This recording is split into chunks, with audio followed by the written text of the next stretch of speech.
12 साल पहले हमारी मुलाकात हुई। सोनिया बहुत खूबसूरत थी। दुबई से कानून की पढ़ाई करके आई थी। कजिन थी मेरी। दूसरी जानिब मैं, ना कोई जॉब, ना कोई फ्यूचर, ना अमीरी, ना उसके जैसा खूबसूरत। लेकिन मैं उससे मोहब्बत करता था। सच ये भी है कि वो भी मुझसे मोहब्बत करती थी। लेकिन हमारी मोहब्बत में एक दीवार थी, और वो दीवार थी हमारे स्टेटस की, जो मैं चाहकर भी नहीं मिटा पा रहा था। अम्मी को मजबूर किया सोनिया के घर रिश्ते के लिए, लेकिन जवाब में ताने और बेइज्जती। फूफो लोग कभी भी सोनिया का नाम मेरे नाम के साथ नहीं लिखना चाहते थे। अम्मी अब्बू ने मुझे बहुत बुरा भला कहा और कहा कि उसे भूल जाओ, वो इस घर में नहीं रह सकते। मैंने चिल्लाकर पूछा, अम्मी क्यों नहीं रह सकते? अम्मी खामोश हो गईं। बाबा बोले, वो जिस कमरे में सोती है उसमें 2 बड़े बड़े एसी लगे हैं। उनके घर में नौकर चाकर है। जिस गाड़ी में वो घूमती है उस गाड़ी की कीमत तुम्हारे घर से ज्यादा है। और तो और उसकी पालतू बिल्ली का माहाना खर्चा हमारे घर के 1 महीने के खर्च से 2 गुना ज्यादा है। बात करता है सोनिया से शादी करनी है। मैं खामोश हो गया। बाबा आहिस्ता से बोले, पैसे का जमाना है, दौलत कमा, फिर चाहे मुल्क के वजीर की बेटी को अपनी दुल्हन बना ले। मैं खामोश हो गया। दौलत कमाना सिर्फ फिल्मों में झटपट होता है, हकीकत में पुल सिरात सा सफर होता है। गुर्बत से निकलकर महलों तक जाना। मैं सोनिया के दिल का हाल जानना चाहता था। सोनिया के घर गया। वो गार्डन में बैठी थी। मैंने सलाम किया। सोनिया, मुझे तुमसे जरूरी बात करनी है। सोनिया मुस्कुराई। पहले बैठो तो सही पागल, फिर बात भी कर लेंगे। मुझे पास बिठाया। हाय, उसके वो लंबे बाल, उसकी मोहब्बत भरी पलकें। मैं सर झुकाकर बोला, सोनिया, मुझे तुमसे शादी करनी है। सोनिया आहिस्ता से बोली, लेकिन कोई मानेगा ही नहीं, फिर क्या करोगे? मैं सोनिया की आंखों में देखकर बोला, सोनिया, क्या तुम मुझसे सिर्फ इसलिए बिछड़ जाओगी कि मैं गरीब हूं?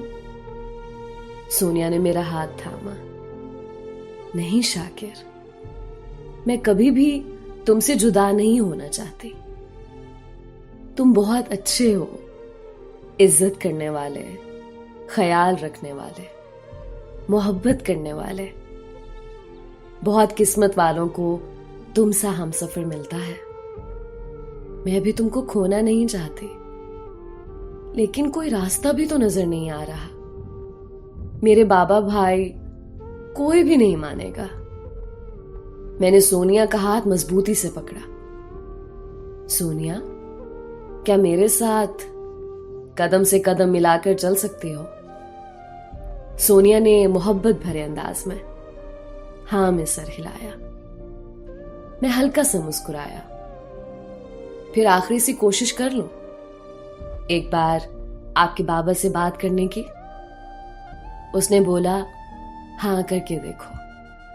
मैं बाइक पे जा रहा था। मेरी बाइक खराब हो गई। सिग्नल पे खड़े थे। इतने में सोनिया के पापा ने, जो BMW कार में बैठे थे, मेरे बराबर आकर कार खड़ी की। मेरी तरफ देखने लगे। मैं बाइक को बार बार स्टार्ट करने की कोशिश कर रहा था। इतने में सिग्नल खुल गया।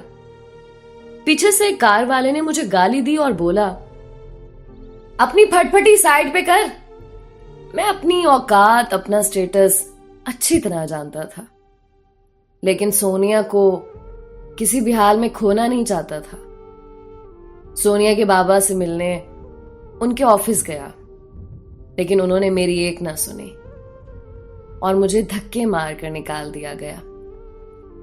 रात को बाबा ने मुझे बहुत डांटा। सोनिया का ख्याल अगर दिल से ना निकाला तो इस घर में तुम्हारे लिए कोई जगह नहीं।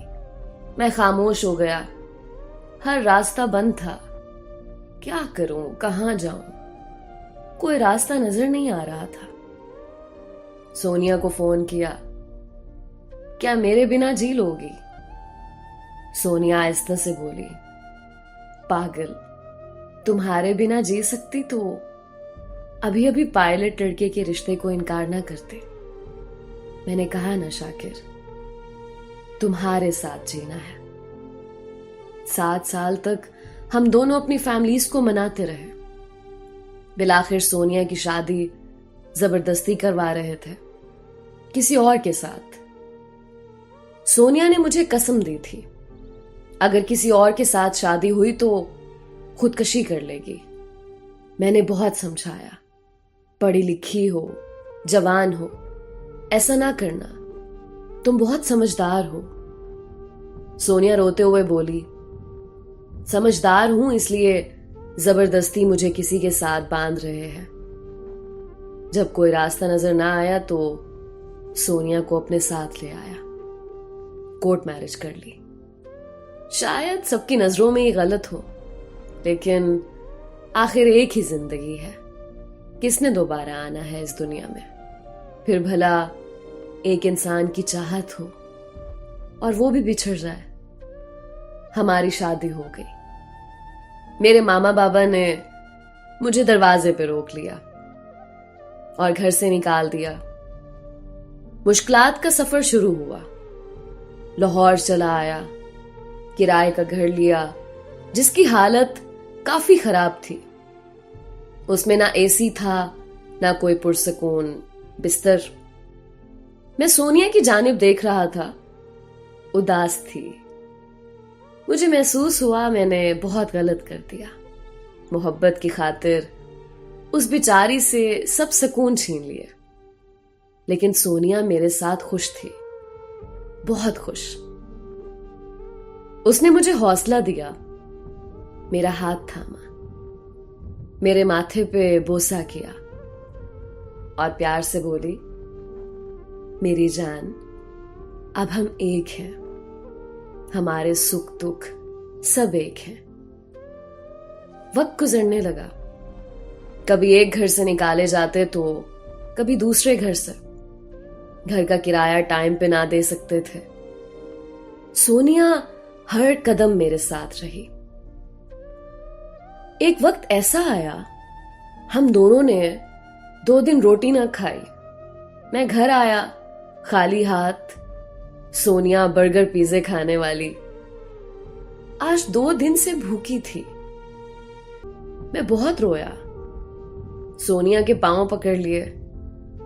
सोनिया, ये सब मेरी वजह से है ना? सोनिया की आंखों के गिर्द स्याह हल्के थे। वो मेरे माथे पे बोसा करके बोली, पागल, ऐसा ना कहा करो। अल्लाह हमारे साथ है ना, मुश्किल वक्त भी गुजर जाएगा। फिर एक दिन मुझे एक न्यूज चैनल में जॉब मिल गई। मैं बहुत खुश था। सोनिया को बताया, सोनिया मेरे सीने से लग गई। फिर हालात बदलने लगे। मैं तरक्की की सीढ़ियां चढ़ने लगा। अल्लाह पाक ने करम किया, अपना घर खरीद लिया, कॉलोनी में शिफ्ट हो गए। फिर अल्लाह ने एक बेटा और एक बेटी अता की। सिर्फ 8 साल में इतनी तरक्की कर ली जितनी मैं पिछले 26 साल में ना कर सका था। सोनिया के चेहरे पे खुशियां थीं। अब रफ्ता रफ्ता सबसे मिलना जुलना शुरू हुआ। सोनिया सारा दिन बच्चों के साथ मसरूफ रहती और मैं अपनी जॉब पे। रात को घर आता, सोनिया से मोहब्बत भरी बातें, उसकी छोटी छोटी खुशियों का ख्याल रखता। लेकिन सोनिया का रंग पीला पड़ने लगा था। वो गुजरते दिन के साथ कमजोर होती जा रही थी। मेरे पूछने पे मुस्कुरा देती, फिर एक दिन मैं उसे अस्पताल ले गया।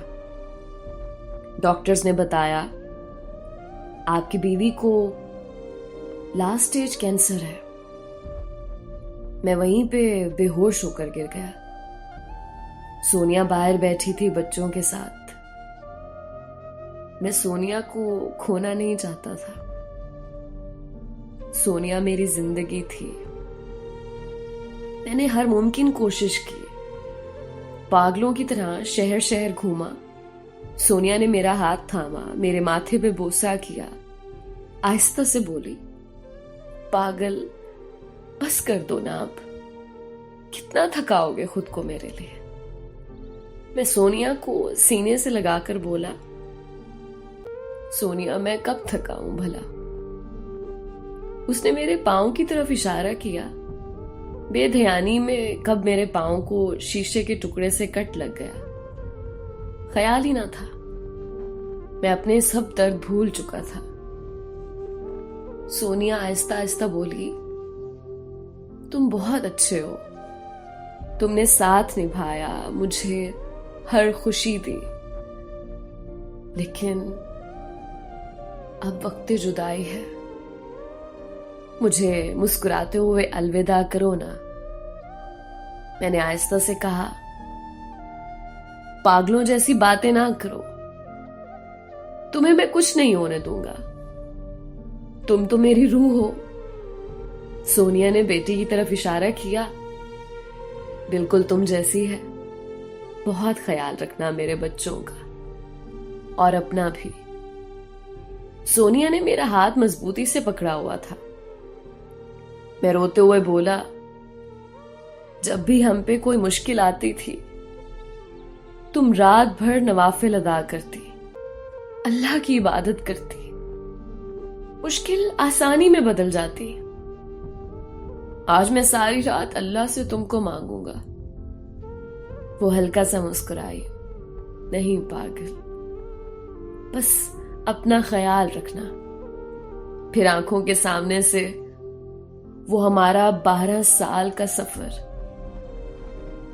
चंद लम्हों में गिर गया। उसने आखिरी हिचकी ली और मुझे छोड़ गई। मैं चीख चीख कर रोने लगा। उसे कब्र में उतारा। दिल चाहा साथ ही दफन हो जाऊं। वो मुझसे कैसे बिछड़ गई। वो अक्सर कहा करती थी, जब मैं ना रही तो तुमको लग पता जाएगा। और अल्लाह की कसम, आज उसके बिना वीरान हो चुका हूं। जिंदा हूं तो बच्चों की वजह से, वरना कब का मर गया होता। मौत से भी ज्यादा दर्द देता है उसके बिना जीना। जिसको मोहब्बत से सीने से लगाया हो। बस आप सबसे इतना कहना चाहता हूं कि हर औरत मेरी सोनिया सी हो जाए, हर हाल में साथ निभाने वाली, हर दर्द में हमदर्द बनने वाली। और मर्द मुझसा हो जाए, ख्याल रखने वाला, साथ निभाने वाला, इज्जत करने वाला। और हां, औरत कभी बेवफा नहीं होती। जो बेवफा होती हैं उन्हें कभी मोहब्बत ही नहीं होती। वरना औरत निभाने पे आ जाए तो मुझसे थर्ड क्लास को सीने से लगाकर पूरी दुनिया से लड़ जाती है। छोटी सी जिंदगी है, हम सफर अगर नाराज है तो एक दूसरे को माफ करके एक दूसरे का मोहब्बत से हाथ थाम लो। ना जाने किस गली में जिंदगी की शाम हो जाए।